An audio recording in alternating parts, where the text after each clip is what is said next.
Hello good morning दोस्तों। Welcome back to new good वे।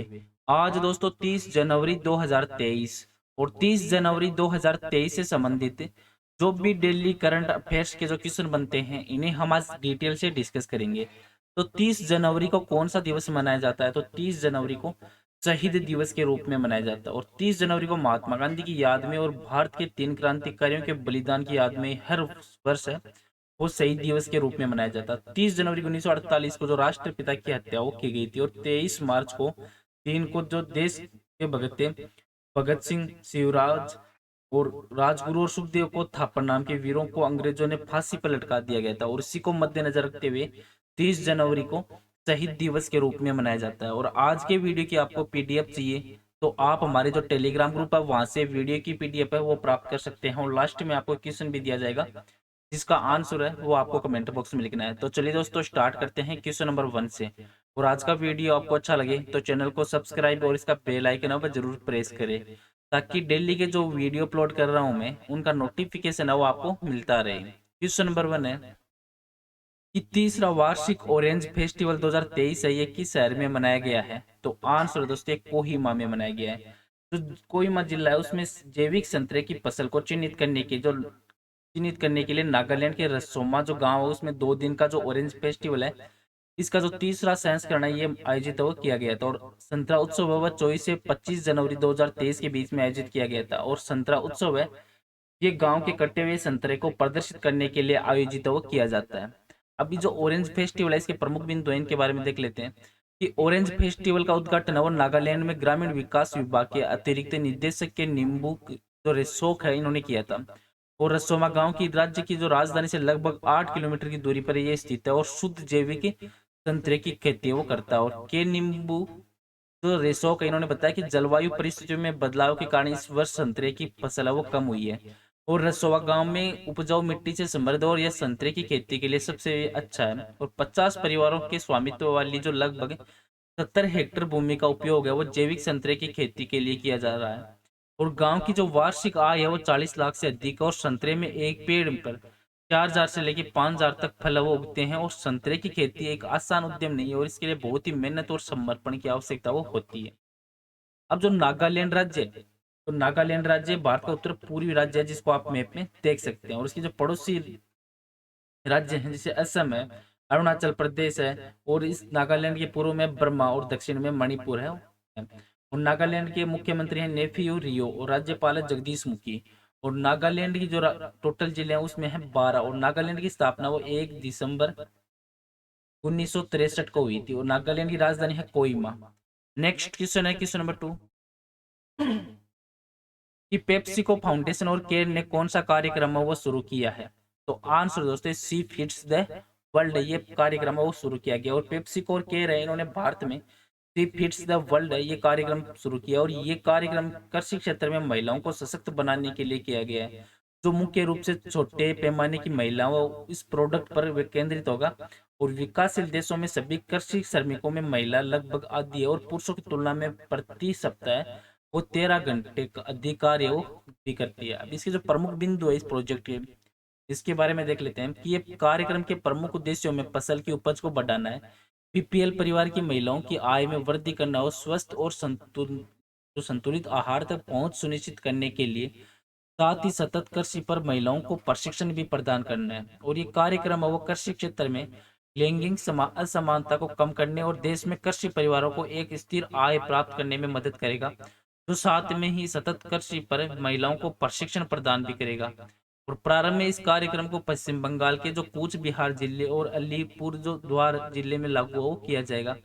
और PepsiCo तथा केयर का लक्ष्य है वो इस कार्यक्रम के माध्यम से लगभग 48,000 से अधिक महिलाओं की स्थिति में सुधार वो करना है। अब पश्चिम बंगाल है तो इसके जो 1.5 मिलियन से अधिक लोग हैं वो इससे लाभान्वित होंगे। और पेप्सिको के फाउंडेशन और सीईओ हैं रेमन लागुआर्टा जो जिनका कार्यकाल है वो 3 अक्टूबर 2018 से शुरू हुआ था। और पेप्सिको फाउंडेशन का मुख्यालय न्यूयॉर्क संयुक्त राज्य अमेरिका में। और पेप्सिको फाउंडेशन की स्थापना वो 1965 में हुई थी। और पेप्सिको फाउंडेशन के अध्यक्ष है रेमन लागुआर्टा। नेक्स्ट क्वेश्चन है क्वेश्चन नंबर 3 कि कौन सी संस्था है जो सरकार की ओर से सोवरेन ग्रीन बॉन्ड है वो जारी करती है? तो आंसर दोस्तों आरबीआई के द्वारा जारी किया जाता है। जो भारतीय रिजर्व बैंक है इनके द्वारा सोवरेन ग्रीन बॉन्ड की पहली किस्त है जो 8,000 करोड़ रुपए की थी, जिसे पूरी तरीके से सब्सक्राइब किया गया है। और जो सोवरेन ग्रीन बॉन्ड है उनको समान मूल्य नीलामी के माध्यम से जारी किया जाएगा, और बिक्री की जो अधिसूचित राशि का जो 5% खुदरा निवेशक है उनके लिए आरक्षित होगा, और बॉन्ड की कूपन दरें हैं वो जीके के अनुरूप है। अब आरबीआई है तो आरबीआई के बारे में इंपॉर्टेंट बिंदु देख लेते हैं जो हर एग्जाम की दृष्टि से इंपॉर्टेंट रहते हैं।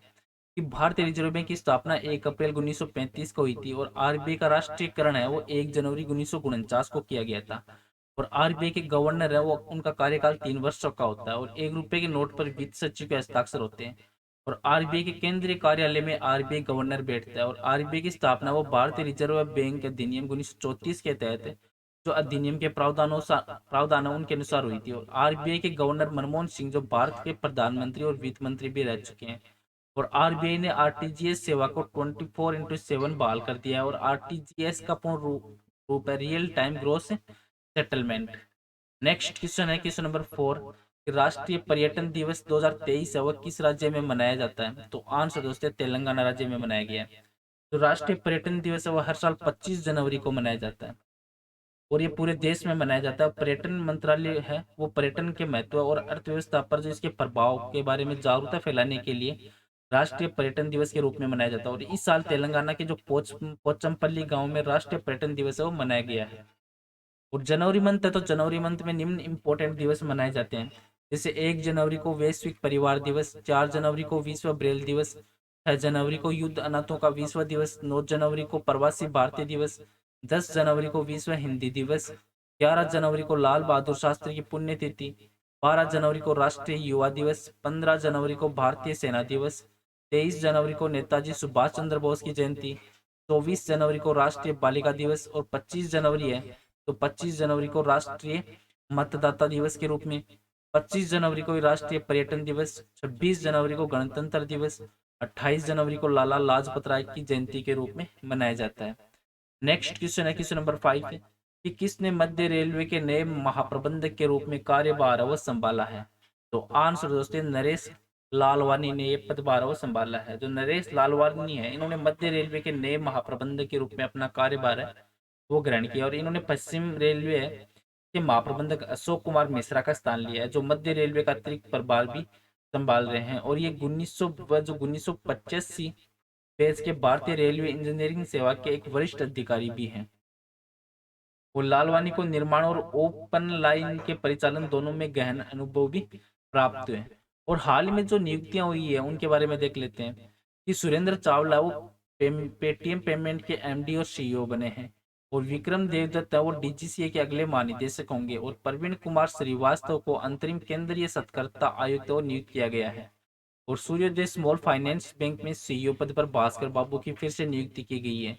और लेफ्टिनेंट जनरल अरविंद वालिया को सेना का इंजीनियर इन चीफ वो नियुक्त किया है। और संतोष कुमार यादव है वो एनएचआई के अध्यक्ष, और सुभाषिष पांडा वो डीडीए के वीसी नियुक्त किए गए हैं। और गंजी कमला वीरा वो एफएसएसएआई के मुख्य कार्यकारी अधिकारी के रूप में नियुक्त किए हैं। और केंद्र ने सुप्रीम कोर्ट के पूर्व जज हेमंत गुप्ता को न्यू दिल्ली में अंतर्राष्ट्रीय मध्यस्थता केंद्र का अध्यक्ष वो नियुक्त किया है। और अनिल कुमार लाहौटिया वो रेलवे बोर्ड के चेयरमैन और सीईओ बने हैं। और आलोक सिंह है इनको एयर इंडिया के कम लागत वाले एयरलाइन का व्यवसाय का प्रमुख को नामित किया है।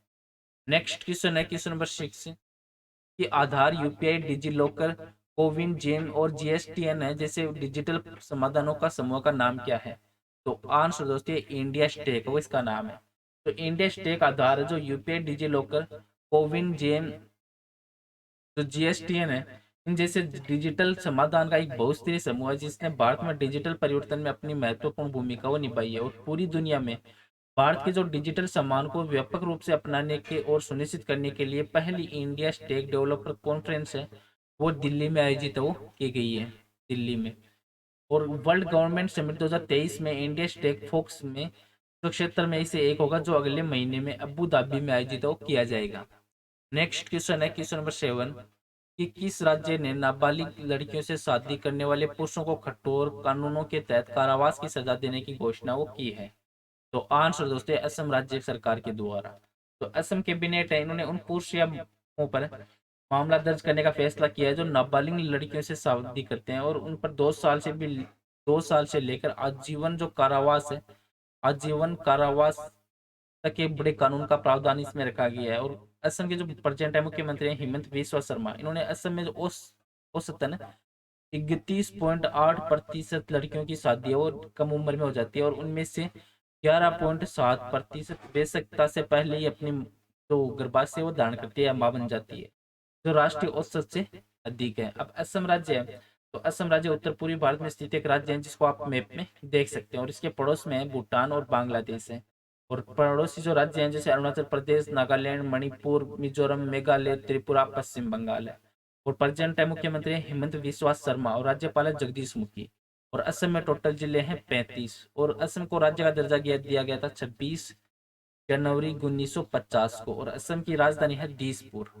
नेक्स्ट क्वेश्चन है क्वेश्चन नंबर 8 कि विश्व बैंक ने गरीब सबसे गरीब से सबसे तेजी से बढ़ते देशों में एक बनने के लिए किस देश की सराहना की है? तो आंसर दोस्तों बांग्लादेश की।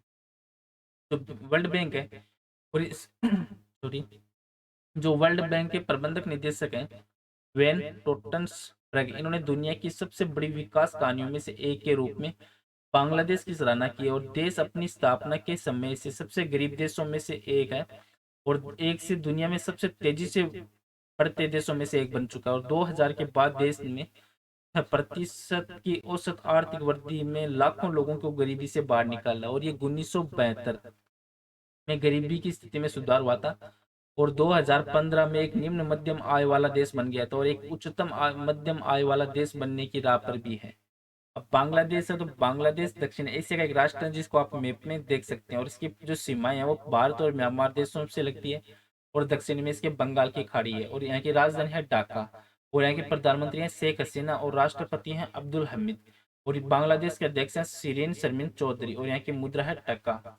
नेक्स्ट क्वेश्चन है क्वेश्चन नंबर 9, स्मारक मित्र योजना है तो पर्यटन मंत्रालय से किस मंत्रालय में स्थानांतरित किया गया है? तो आंसर दोस्तों संस्कृति मंत्रालय में। तो स्मारक मित्र योजना को पर्यटन मंत्रालय से संस्कृति मंत्रालय में स्थानांतरित वो हाल ही में किया गया है और केंद्रीय सचिव है संस्कृति सचिव है, इन्होंने स्टेटमेंट भी दिया अपना कि सरकार और जल्दी स्मारक मित्र योजना का एक नया संस्करण भी लॉन्च करेगी जिसके तहत संस्कृति मंत्रालय वो ASI में 1000 जो स्मारक है इन 1000 स्मारकों में रख रखाव के लिए निजी उद्यमों के साथ साझेदारी भी वो करेगा। नेक्स्ट क्वेश्चन है क्वेश्चन नंबर 10 कि पर्ससीन है वह किस गतिविधि से जुड़ा है? तो आंसर दोस्तों मत्स्य पालन से जुड़ा है।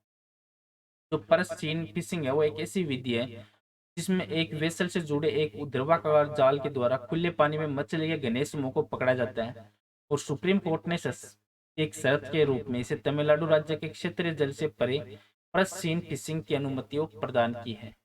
और आज का नेक्स्ट और लास्ट क्वेश्चन है जिसका आंसर है वो आपको कमेंट बॉक्स में लिखना है कि वर्ष 2022 के लिए ICC men's cricketer of the year के रूप में किसे चुना गया है? तो इस क्वेश्चन का आंसर है वो आपको कमेंट बॉक्स में लिखना है।